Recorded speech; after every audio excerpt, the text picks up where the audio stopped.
are on hot streaks in the second half of the split, and that's why everyone is so excited for this game. Well, somebody's got to cool down a little bit here, and neither side wants it to be them. Let's see how it plays out here. Golden Guardians banning out the Irelia and the Cassiopeia to start things off as TSM gets rid of Draven and gets rid of the Jace. Karth is still up.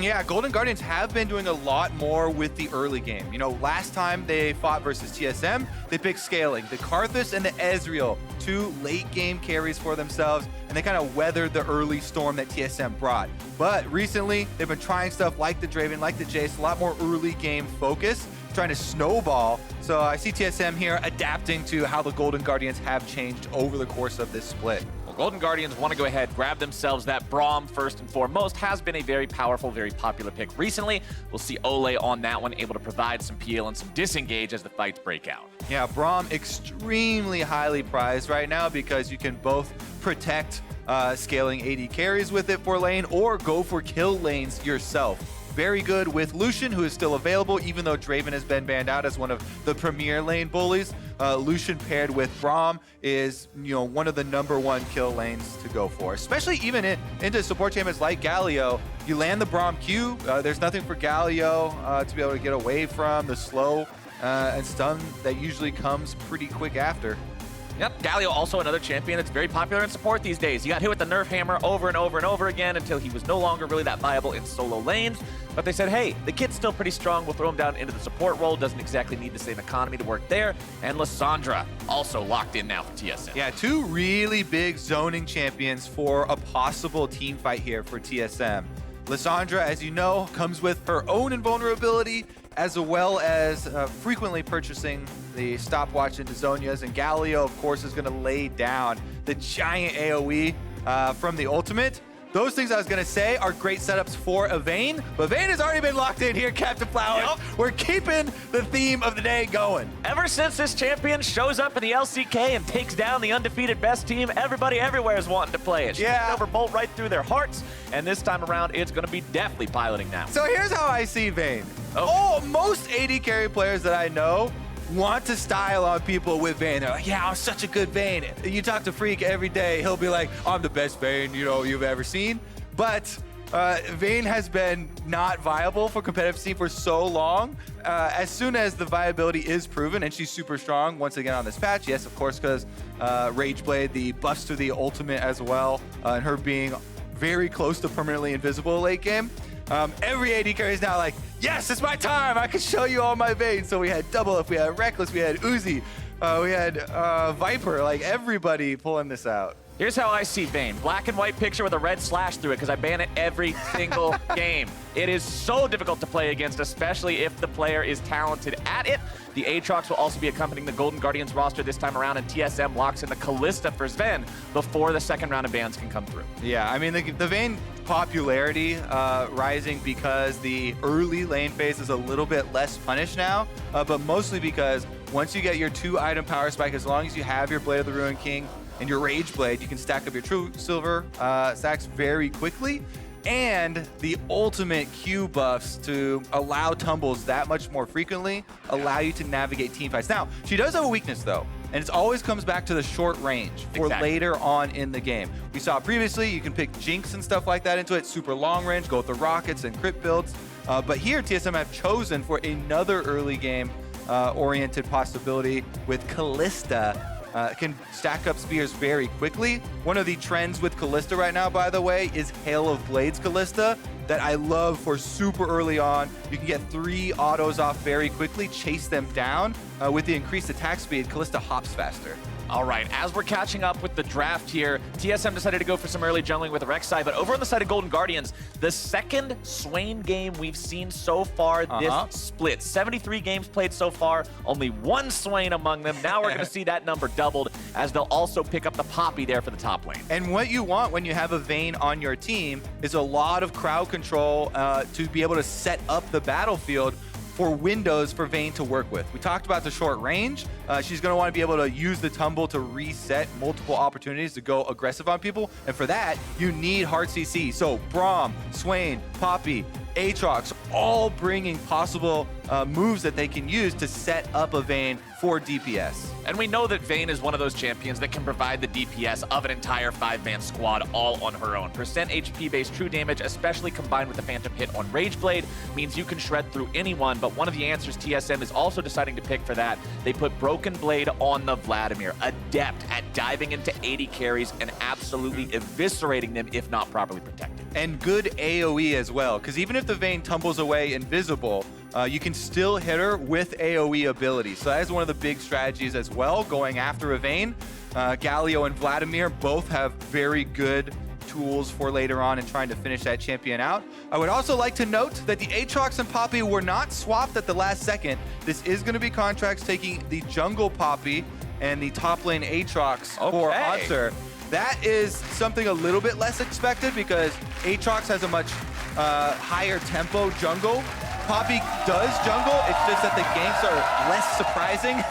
And you pull out she just struts in there. Yeah, you're gonna pull out a lot of less surprise kills or fancy gank pathways. That being said, the Aatrox will be able to get a higher economy by being a solo laner, so you'll have more threat with the Aatrox in the team fights, and Poppy can still just be a pure meatball with a Cinderhook build. And one of the biggest things to me now, especially since the jungle experience was nerfed in the jungle camps, is that Aatrox needs a lot more levels to be able to lower the cooldown on your dash. Yeah. Now that the multiple charges have been removed, it does scale very well with levels.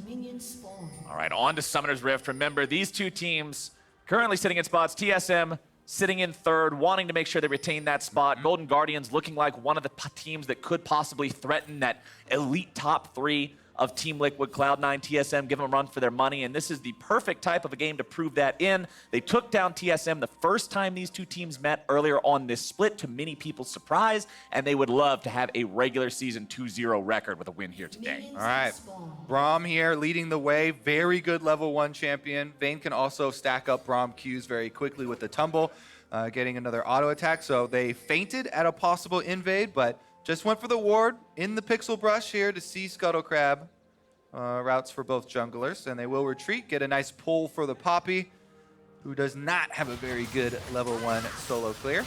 You can see that some fans in the audience there. All they want for the 2-year anniversary is a TSM win. We'll see if TSM can get them that anniversary present that they're longing for.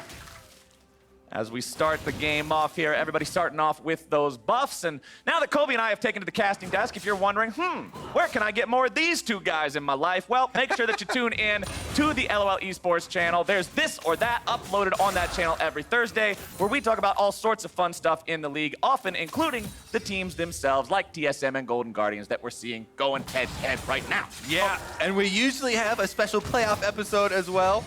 Here we go, the little trade going on the bottom side. Sven, you can see they have to respect the possibility of stacking up these spears. Contracts, though, since he's been seen on that ward, they have to be a little bit safer. Cadian makes his way into mid lane, not really going to find the opportunity to do the level 2 gank there onto Froggen, who is already being pushed in a little bit by Bjergsen. Contracts makes his way towards bottom, but walking over the ward means he'll just be pathing back towards the screens. They saw him on the Scuttle Crab Orb, and Acadian tried to come down to contest it, but does not arrive in time. So Poppy's very happy to be able to get that Scuttle Crab in time and just finish out this red side clear. Poppy not super strong early on, unless Rek'Sai has poor positioning and puts herself right next to a wall. That's really the only way you allow yourself to get charged early. Yes, you can do a flash charge as Poppy, but that is about it. She does clear very healthily, though. You can see Contracts starting with Talisman. Anytime you want to do red side clears for the AoE camps, that is your starting item of choice. And the hammer actually does quite a bit of AoE. Bjergsen here. Let's lose out on that trade, and the old Grasp Swain. Froggen's beating him down. On the bottom side, it's Sven and Smoothie getting the edge over that Vayne nice and early here. As Acadian once again makes a visit towards the mid lane. Forcing out the flash from Froggen. Gonna be flashes following that one up, and first blood over to Acadian. They get him despite it. The Thrall won't do it, and that is 1-0 TSM. Acadian has been on the war path here ever since he joined TSM. Very active in the early game. And with a couple passes through the mid lane here, this one finally finding Froggen in a vulnerable position further out in the lane, does trade flashes and is able to secure that kill for themselves. First blood goes a long way here for TSM. And I was, at the beginning of this split, very excited to see what Acadian looked like on TSM. Let's take another look here at the gank that he pulls off. Early flash, but... Yeah, smurfing on the peasants. Here we go, flashes in. He's able to get the true damage off. Bjergsen on Lissandra is the perfect champion at following up. He flashed as well. Ole!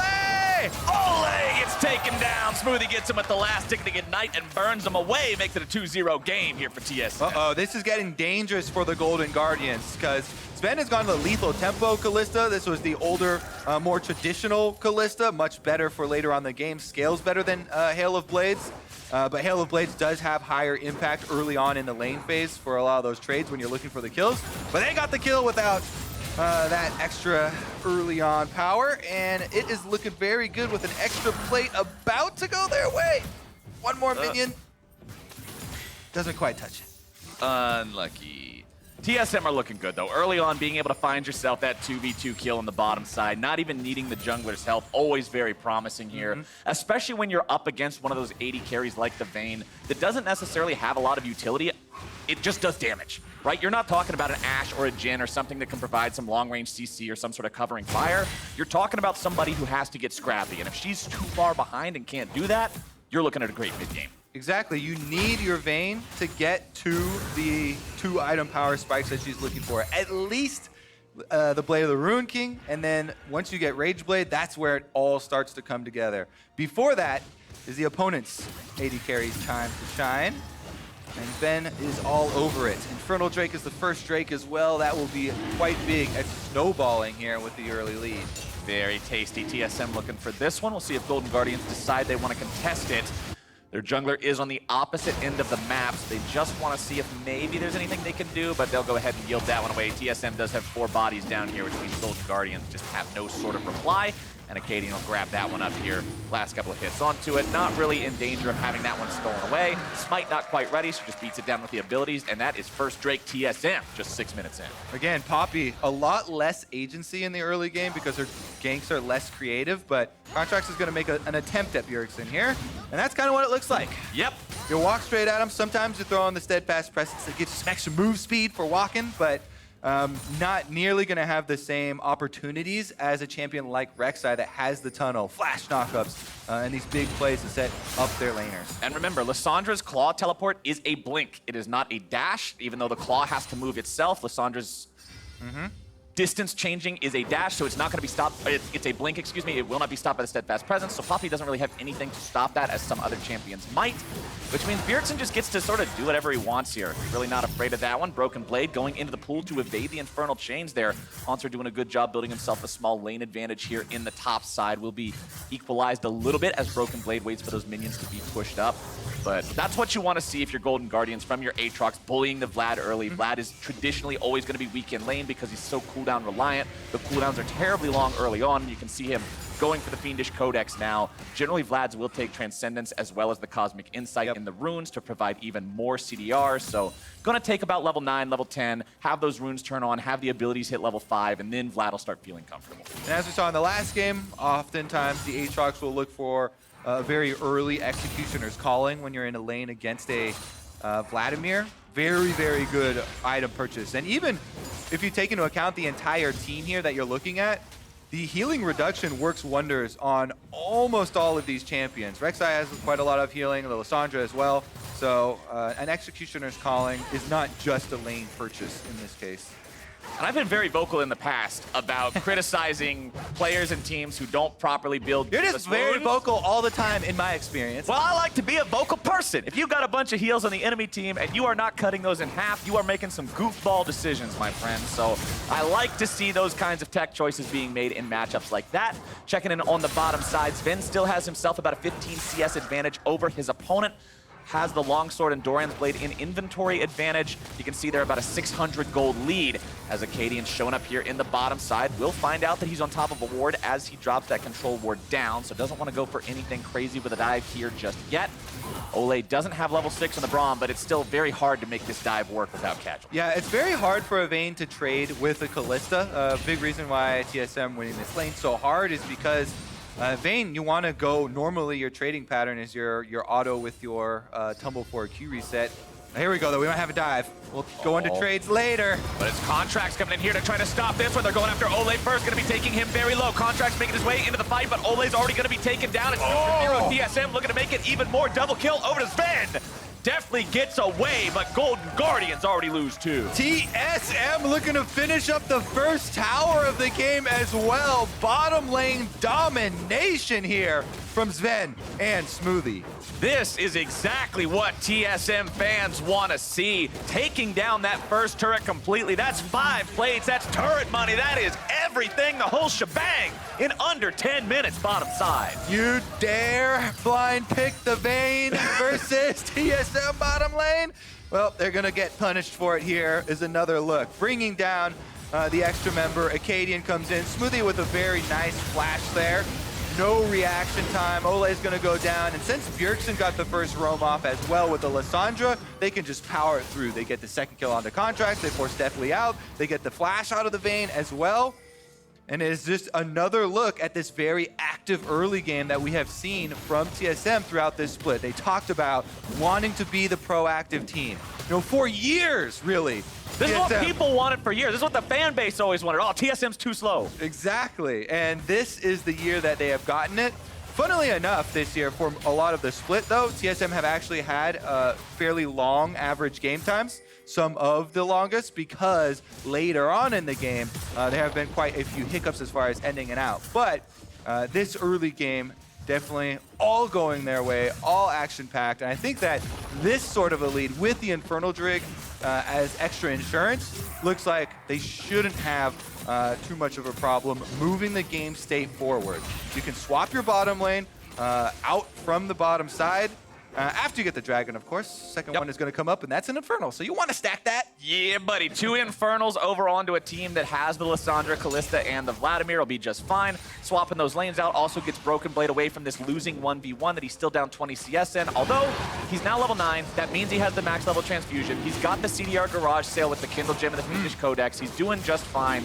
He'll be able to catch up as these lane swaps happen, and you can see Golden Guardians is not really contesting the Drake either. Kalista using her unique power of also being a jungler because she has so many spears, it's like a smite.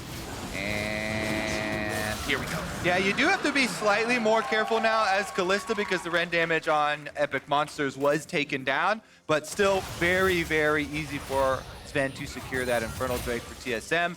And on top of the giant gold lead, like I said, it should be fairly easy for them to continue pushing the tempo of this game.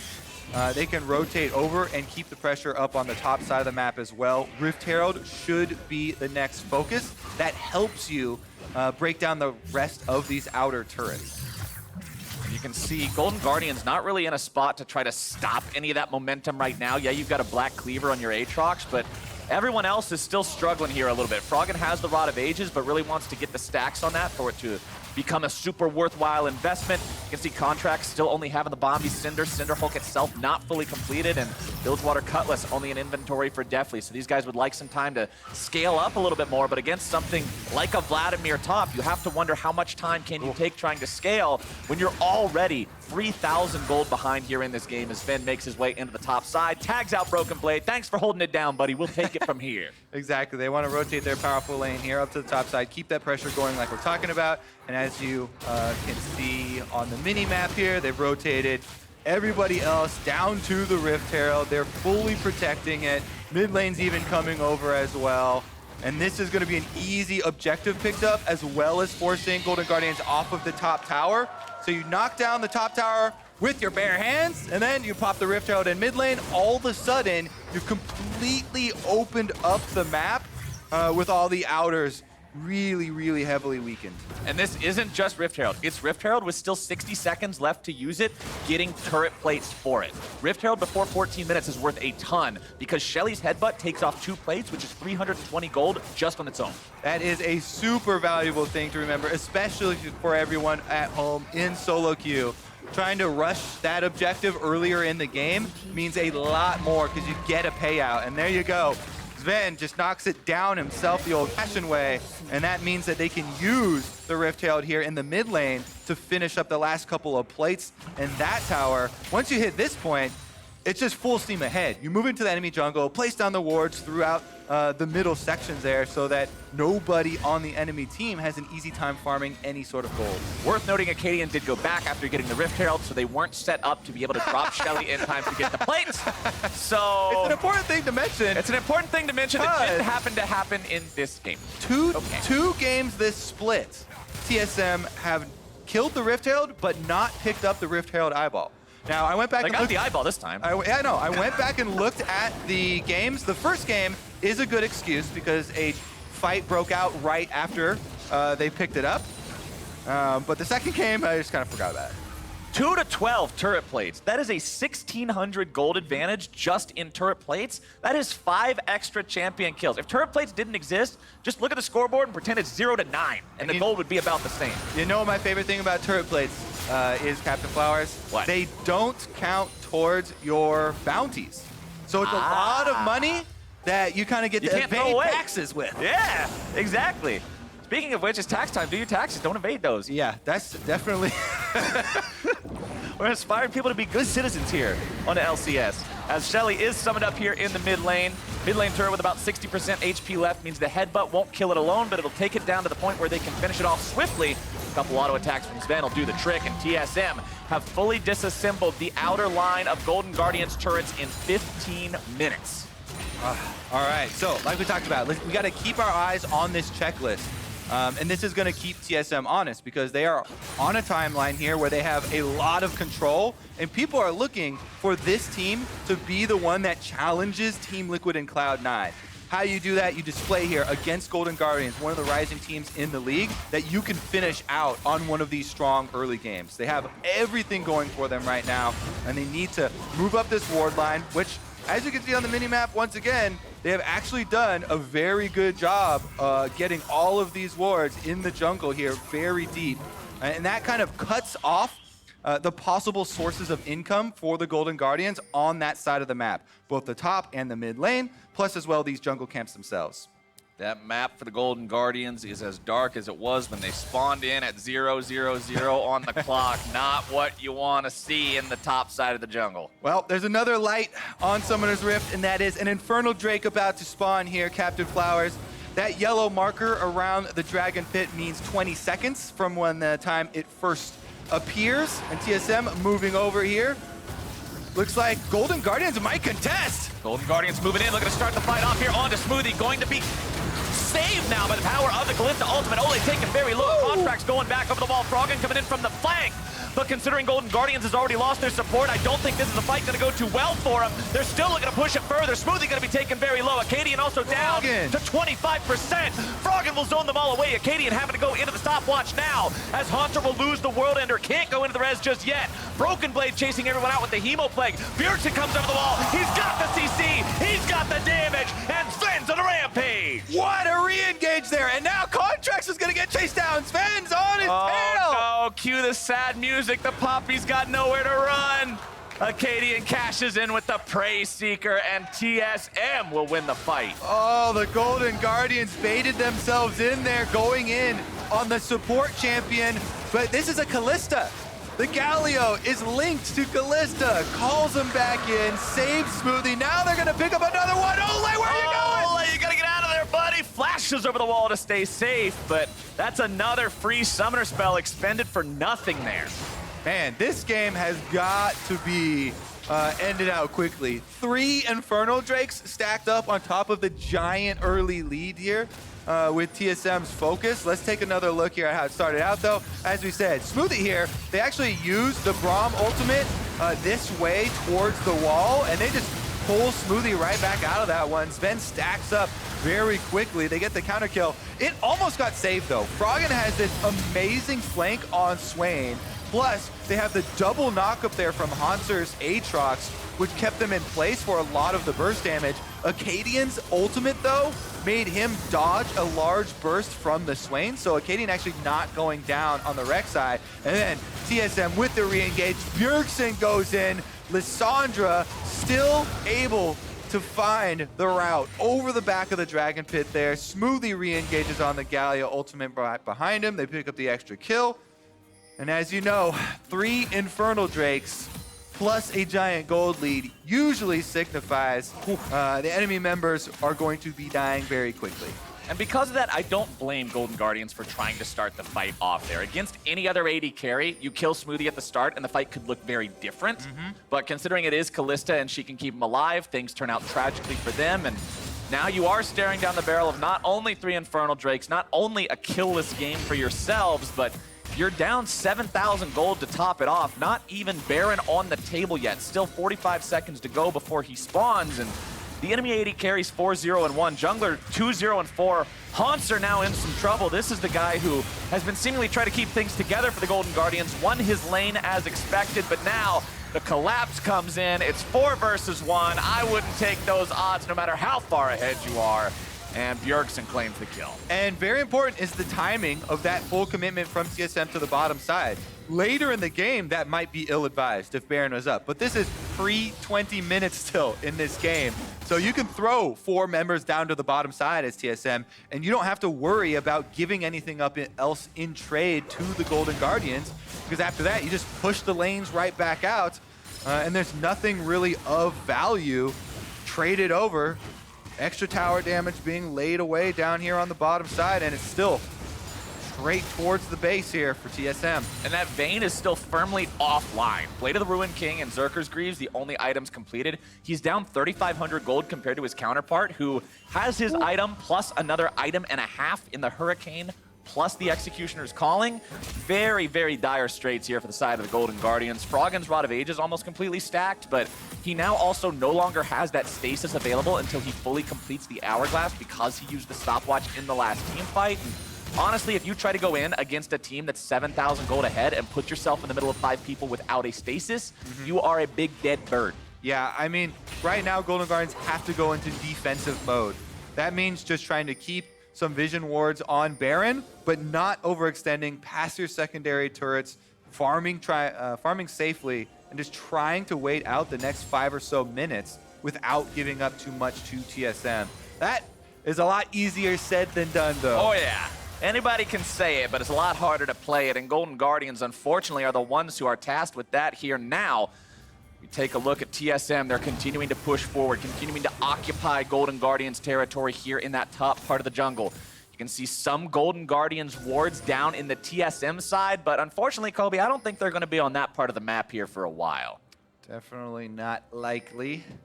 At the moment, we have a role swap here where solo laners pushing on the side for both TSM members. Contracts is looking at a possible play in mid lane, but that is ill-advised because they lost track of Acadian and Bjergsen from the top side. It's going to be very hard to pull off. Bjergsen throws the claw over the wall, but now TSM are going to be initiated on. Contracts coming in, looking to start things off here. Going on to that enemy support. Smoothie going to be in some trouble. Acadian already kills off the enemy jungler, and once again, Fate's Call keeps Smoothie out of trouble. Yep, they're just going to be able to eject him back to the top side here. Nobody going down. Plus, actually, the jungler's dead. They're actually going for a re-engage. Yeah, Contract's already down. It means TSM has the numbers advantage. Why not go ahead and take that, turn it into something amazing, as Deathly's taken down. The Rek'Sai ultimate guarantees it. 4 dead bodies on the side of Golden Guardians means TSM can finally go after the Baron now that he has spawned. Yeah, I was like, wait a second, nobody from TSM went down, but Golden Guardians pushing up, and they're down a member. Now it's going to be definite Baron picked up, and that has got to be the way to end this game. 22.5 minutes, Captain Flowers. This is going to be another time trial. Normally, I say a team finally gets Baron because they've just never been able to control the pit, or they just haven't had a good enough spot to take it from, but TSM can finally get it because it decided to show up. Here's the finally. Golden Guardians finally get a tower. Haunter trades it for the bottom side gold, and that is going to be one step for them. But let's take another look at this flank. Contracts goes in. He flashes for Sven. Sven is the target. Of course, they're trying to take down this Ballista, but you see how much burst damage, you know, Acadian is able to put out. They get the knock up on him, and everybody just focuses him down. Even a tanky champion like Poppy immediately annihilated. Then the rest of the Golden Guardians are pushing up that mid lane for some reason, thinking that maybe TSM had already fully retreated to one of the objectives. They just get circled back around on and picked up the extra few kills. All right, Kobe, it's challenge time. Last week, you issued me a challenge and told me to predict how quickly FlyQuest would beat Echo Fox after they were in a very similar position to this game right here. And I was about 10 seconds off with my prediction. So let's see if you can get closer. You set a very high bar for finishing it out. So what time does this game end at? I'm going to give it another minute and a half. That would be 3 minion waves. Okay, so 25-15 is what you're predicting. Just 3 more minion. Actually, it's a little overzealous, but I'm going to stick with it. All right, 25-15 is Kobe's guess for the end of this game. You got to beat within 10 seconds. Let's see if he can make it happen here, as Golden Guardians will try their best to stop that reality from coming true, trying to hold the line for now. They still have all 3 inhibitor turrets intact. Yeah. So the base not broken yet. They haven't lost complete control over the minion spawns, but TSM will change that rather quickly. This time for the ending hinges completely on, do they go for the last team fight? If Golden Guardians actually stand and try to fight them at one of these objectives, and TSM actually get the kills, then they can end it. If they don't, then TSM might go for the reset after taking multiple inhibitors here. Right. And we'll get a delay. Because you'll have 4 or 5 turrets worth of golden inventory at that point. All right, bottom inhibitor's down. Are they going to just get another one? Yeah. 1 inhibitor away. There's no fight. You still got 25 seconds, Kobe. It can still happen. There's no way. This is North America. There could always be a fight. I concede. You're just better at this than me. TSM are definitely looking like the better team here on the Rift today. Still no kills on the side of Golden Guardians. Yes, they got the 1 turret, but otherwise it's been all the Drakes TSM. Rift Herald and Baron over to TSM. Everything's showing up their way. Here's a more difficult game. We got to look at how Golden Guardians can try and get back in this one.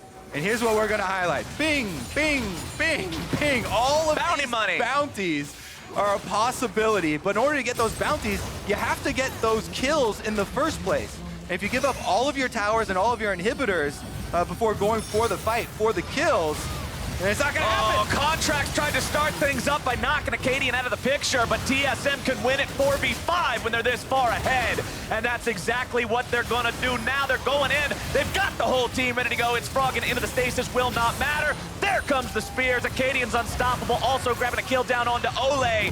Definitely an Haunter. The last 2 left alive, and Haunter now stands alone.